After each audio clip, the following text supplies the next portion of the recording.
டாக்காவில் உள்ள ஜமுனா எனும் விருந்தினர் மாளிகையில் பாகிஸ்தான் ராணுவ கமிட்டி தலைவரான ஜெனரல் ஷஹீர் ஷம்ஷத் மிர்சாவை சந்தித்த வங்கதேச இடைக்கால அரசின் ஆலோசகர் முகமது யூனுஸ் ஒரு புத்தகத்தை பரிசீலித்தார். அந்த புத்தகத்தின் அட்டைப்படத்தில் வங்கதேச வரைபடம் இடம்பெற்றிருந்தது.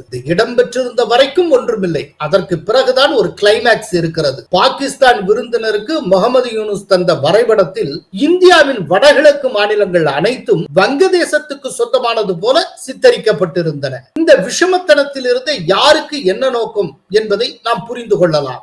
இதற்கு மத்தியில் வங்கதேசத்துக்கான முன்னாள் அமெரிக்க தூதர் பீட்டர் ஹாஸ் கடந்த ஓராண்டுக்குள் 6 முறை வங்கதேசத்துக்கு வந்து சென்றிருக்கிறார். அவர் அடிக்கடி வங்கதேசத்துக்கு வந்து செல்வது இந்திய உளவுத்துறைக்கு சந்தேகத்தை ஏற்படுத்தி இருக்கிறது. கடந்த ஆகஸ்ட் 5ஆம் தேதி காக்ஸ் பசாரில் வங்கதேசத்தின் 5 முக்கிய தலைவர்களை முன்னாள் அமெரிக்க தூதர் பீட்டர் ஹாஸ் ரகசியமாக சந்தித்திருக்கிறார். அவர்களுடன் பல மணி நேரம் விவாதித்திருக்கிறார். பீட்டர் ஹாஸை சந்தித்த அந்த அரசியல் தலைவர்கள் அத்தனை பேரும் வங்கதேசத்தில் வன்முறை வெறியாட்டத்தின் மூலம் ஆட்சியை மாற்றிய மாணவர் அமைப்புக்கு நெருக்கமானவர்கள் என்பது குறிப்பிடத்தக்கது.